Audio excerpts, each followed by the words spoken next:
the mysticism is fairly clear. It's a kind of Neoplatonic Gnosticism. What they're looking for is union with the one. It's all in Neoplatonism earlier. Jewish Kabbalah has it too. It's rising to higher and higher spheres of intellectuality until through contemplation, meditation, like in Hinduism and Buddhism, you go out of your body and you don't exist as a being anymore. So since you don't exist as a being anymore, you're not perishable, you're not physical. People think mysticism has to do with religious thinking. No, it's not. It's a process. We call it mysticism. It's a process by which you leave your body and become one with the world soul, or with the oneness of the being directing the universe. So the Sufi, since he's all one with God, as it were, he is no longer himself, and he no longer will die. I personally think it's rubbish, not rubbish in the sense of not being impressive, rubbish in the sense that I don't think it's a possible state of achievement. But I do think the people who express it are not rubbish by any means. They express it in really elegant and attractive and high-minded, beautiful terms. I think the same in Jewish Kabbalah. I just don't credit that form of existence. The same for Hinduism, though I think meditation is useful in disciplining the body and disciplining the soul. But to think that you don't exist anymore, that you become one with some other universe force, and therefore you're not going to experience death, is another attempt to escape death. Unfortunately, I don't think there is any way to escape death. That's the sad thing that we may have discovered in our life. But these people who try, though, do develop very elegant forms of doing so. And mysticism is one of those forms. So when you deny the body, you release the soul, they think.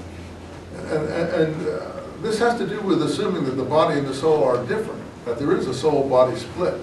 And everyone, from the Greeks to the modern period, Christianity included, Hinduism included, always thought that the soul was made of different stuff than the body.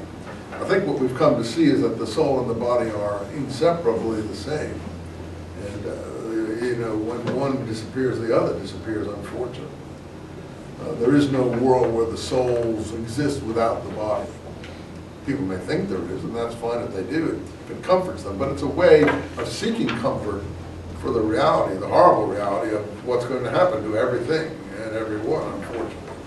So I don't mean to be prosaic, so I'm not saying this is rubbish in the sense that it doesn't have beauty and grandeur. I'm saying that the idea that it can be, to me, is not an idea that I would feel is credible.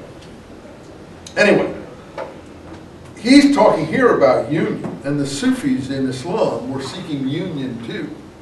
So often things were spiritualized. So for instance, when the Jews in their mystic processes were trying to explain why the Song of Songs of Solomon was put into the Bible, the rabbi said, oh, well, that's a spiritual love song to God. It's not really a love song to a woman. Well, I don't think the Song of Songs of Solomon is a spiritual love song to God. It's a very fleshy, earthy, lustful song about loving women, and I don't think there's any other dimension to it. But that's how they saw it in the Middle Ages. That you can express the love of God through picturing two lovers. One of the reasons for that, and I know this is getting very abstruse, is that Aristotle,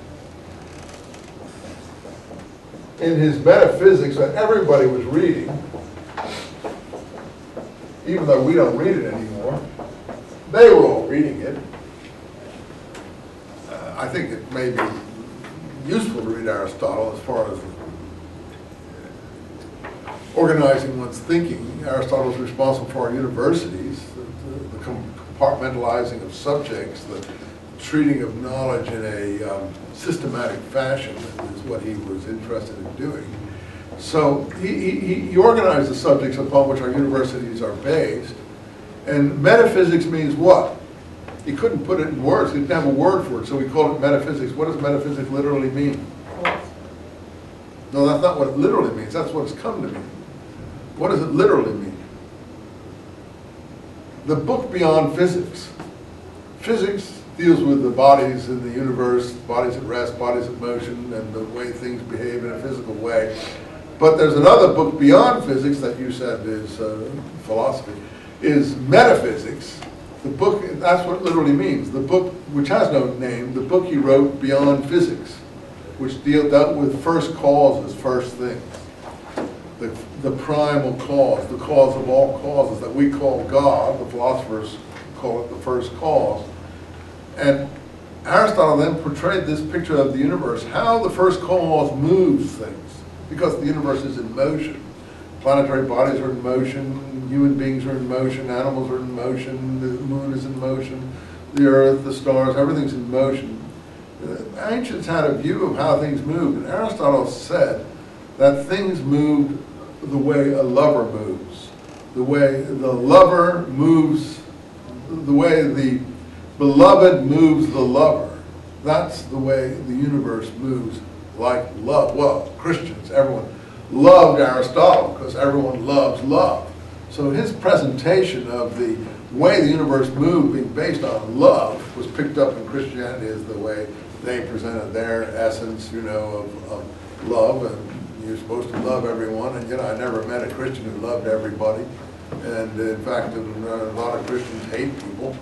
So, but they go to church and talk about Jesus and so on and so forth. But the Christians are some of the most warlike nations in the world. In fact, at the moment, they are the most warlike nations in the world. So, I mean, I don't know about all this love, except as a superficial tactic of way of talking about the universe. I don't think anyone really practices it. I don't think anyone can practice it in the way it's portrayed. It's an ideal.